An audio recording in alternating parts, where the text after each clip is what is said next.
What's going on, Saints? I'm Hyatt. And I'm Jacob. And yesterday was President's Day. President's Day, which is also George Washington's birthday, is a national holiday which was originally created in celebration of our first president, of course, George Washington.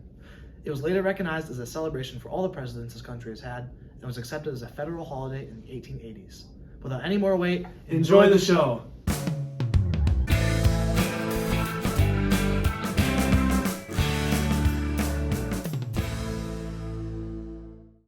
In national news, our head Secretary of Defense, Pete Hegseth, recently ruled out Ukraine's chances of joining NATO, saying Europe should be responsible for the country's security and that the United States needed to focus on securing our own borders and would no longer send help to the overseas war. Ukrainian President Volodymyr Zelensky said that Europe's help alone would not be enough and that Russia would only grow bolder after America's withdrawal. In school news, the art class took a field trip recently to the Wisman Museum of Art. Riley went out to catch us up on how that went. What's up, Saints? We're here at the Wisman Museum. We're checking out some art today. Let's go! Hi, my name is Sam. I am the Visitor Experience Coordinator here at the Wisman Art Museum. But I've been working here, I'm relatively new. I started here at the end of July, early August. But I've liked it so far here. My job here is to facilitate all the visitor experience frontline kind of stuff for visitors, as well as managing all of our student staff, which we hire for front of house roles here almost exclusively. So right now we have several permanent collection exhibitions up on view. We are currently setting up for scene. We do have 30,000 pieces approximately in our collection. Not all of those are out on view right now, but we do have a pretty elaborate storage system in our basement. And our oldest piece here is 5000 BCE. It's untitled, but it is a ceramic earthenware kind of vase looking thing. You know, I went there a couple years ago, and I gotta say it was a really cool experience. Yeah, no, definitely. I think it's one of those things like if you're in the area, you gotta go see it. Oh, completely. And in school news, the Knowledge Belt program recently had a couple competitions. Monica and Alyssa went out to catch us up on how it went. Typically it starts with a written round where we're given 45 minutes to answer 50 questions, and then it's followed by 3 oral rounds with 45 questions. We typically just do practice oral rounds here, and if we don't understand what the answers to the questions are, Cooksey kind of teaches us, and we kind of do our own research. Sometimes we have multiple answer options for one question, so it's more of a kind of a gut instinct and try to figure out who might be right, and it's a lot of communication. The season's been going pretty good. We placed top 10 in our first few meets, and we're on track to go to sub-regionals. But last year we were 1 place away. Thank you, girls. And with us being in the season of love, the SFHS team sent appreciation letters out to their favorite teachers. We sent some reporters out to get their reactions. They're on now. Okay. Okay. Read it out loud. I have to read it out loud. Okay. Mr. Schaff, you are such a fun and great teacher. You are so chill and such a vibe that I mess with you. You are definitely one of my favorite teachers.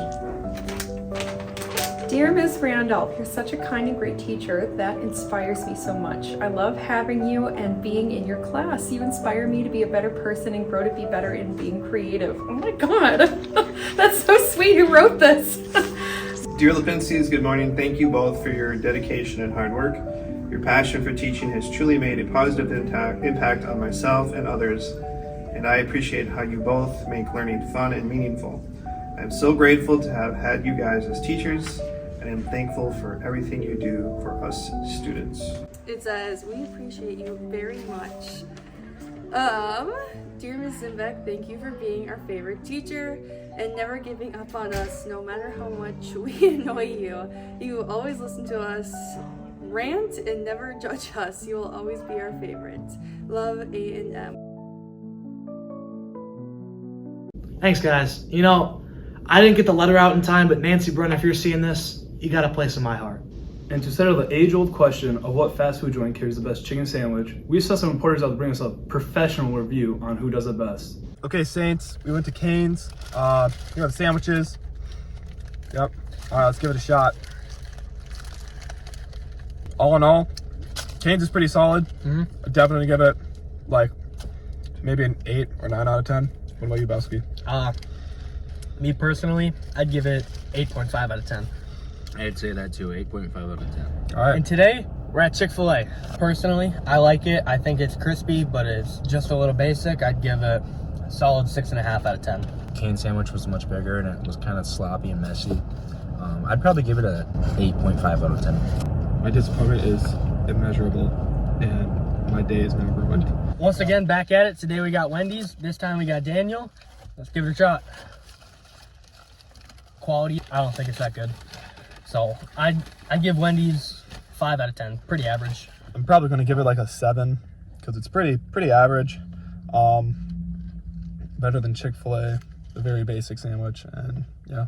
I'm kind of disagreeing with you guys. I think it was a really good sandwich. I thought the flavors came together really well. I would give Wendy's a 9 out of 10. I really like the chicken sandwich, the flavor, and I give to Wendy's 7 out of 10. You know how, say what you want, but Chick-fil-A by far has the best chicken sandwich out there. Yeah, I mean, you can put a strong debate behind that. And while we're still on the topic of chicken sandwiches, I'd like to introduce our star guests of the week. So without further ado, please welcome McKenna Sanders and Macy Hass. Hello everyone. On this week's trivia, we'll ask you who first introduced the chicken sandwich. Is it A, McDonald's, B, Chick-fil-A, C, Popeyes, or D, KFC?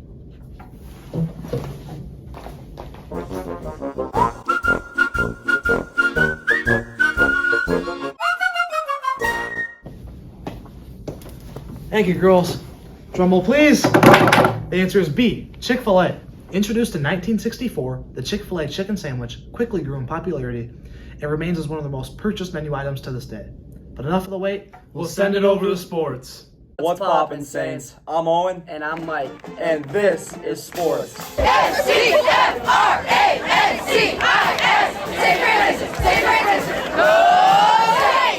In national sports news, the New York Jets are releasing Super Bowl winning quarterback Aaron Rodgers, and they said they plan to move forward without Rodgers as a team. With Aaron Rodgers being 41, this will also likely lead to his retirement. As spring sports come around, robotics isn't the only season coming to a close. This week, we sent out some reporters to catch us up on all winter sports this season. What's up, Saints? I'm Kay. I'm Log. I'm Tyler. And I'm Grady. And this is your Winter Sports Recap. How has the season gone so far? We were kind of off to a slow start, but in the last couple of games, we got a couple wins, couple close losses, so we're on the come up. It's been an up and down season. I think we've kind of found our stride. We started off pretty slow, wins loss record wise, not exactly the best, but we've kind of picked it up recently in the last, I'd say, 8 games or so. What are some goals for the rest of the season?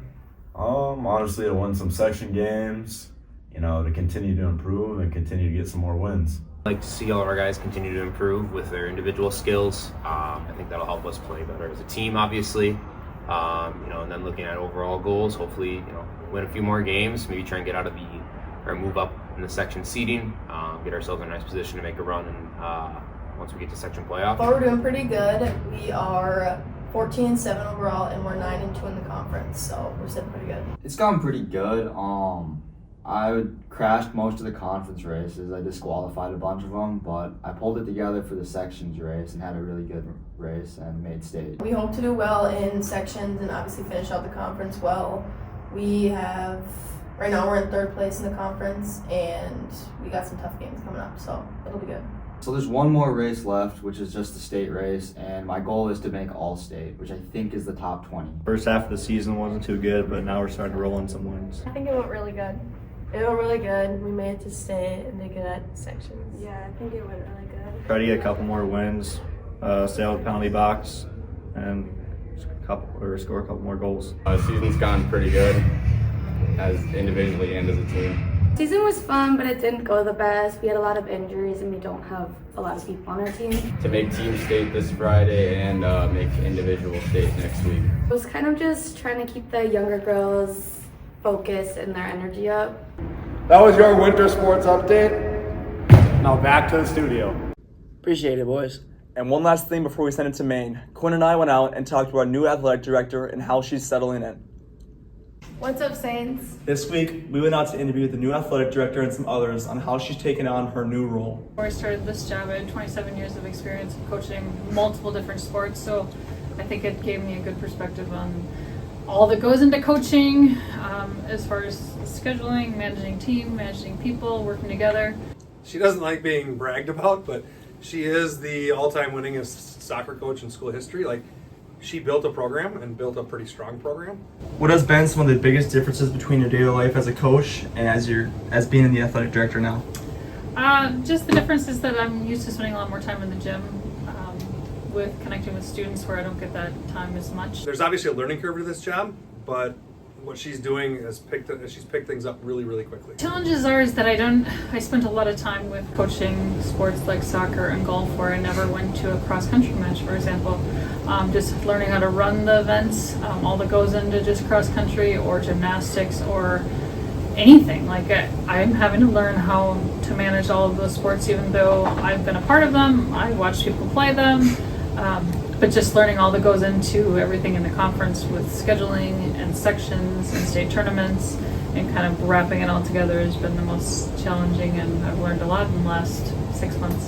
One of the things that I appreciate about Joan the most is when she sees a problem, she identifies it and attacks it quickly and solves it very, very well. I think one of the benefits is that I've worked in this building of the high school for 20 years, so I know a lot of the coaches, a lot of the staff already, so I think that makes it easier for me to go around and communicate with them and ask how things are going, and for them to teach me as much as I can help them. There are things that are broken that need fixing right now, and she's the perfect person to help us, kind of get over those, solve those problems, and then once they are, I think she'll find new things that she needs to fix or wants to improve. So for her, it's a constant process, and like I said, I think the sky's the limit. That's all we have for you this week, Saints. Thank you again, Joan and Lindy. Now back to sports. Good job, Owen. Thanks, Owen. That's all the sports news we have for you this week, Saints. Now we'll send it back to May. And as always, we sent reporters out to bring you this week's RQT. It's the random question thing. Ding. Okay. Wow. I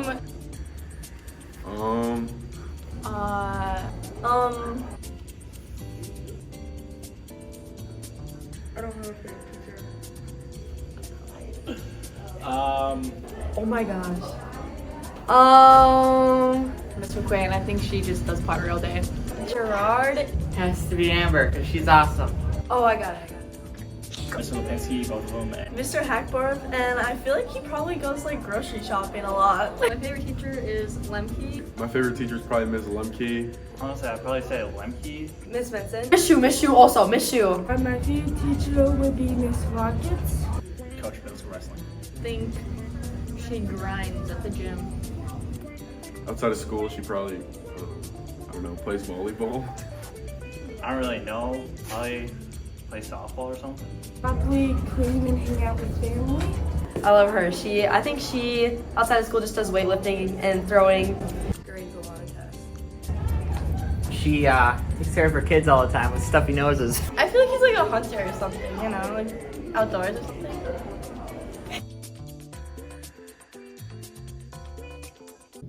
You know, that's actually not a bad question. And recently I've been hearing through the grapevine, this isn't for me, but through the grapevine. Yeah.